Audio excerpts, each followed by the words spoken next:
You're watching How Leap. Let's hide your Instagram notes from someone. First, open the Instagram app and go to your profile.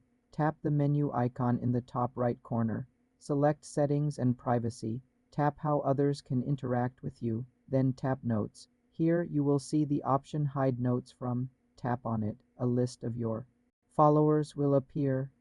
Search for or select the specific person you want to hide your notes from. Tap their name to select them. A check mark will appear.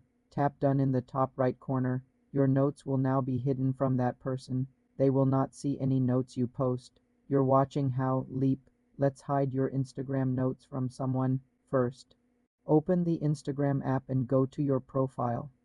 Tap the menu icon in the top right corner. Select Settings and Privacy. Tap How others can interact with you. Then tap Notes. Here you will see the option Hide Notes from. Tap on it. A list of your followers will appear. Search for or select the specific person you want to hide your notes from. Tap their name to select them. A check mark will appear. Tap Done in the top right corner. Your notes will now be hidden from that person. They will not see any notes you post. To unhide them, return to the same settings and remove the person from the list. For more simple tech tutorials, subscribe to the channel.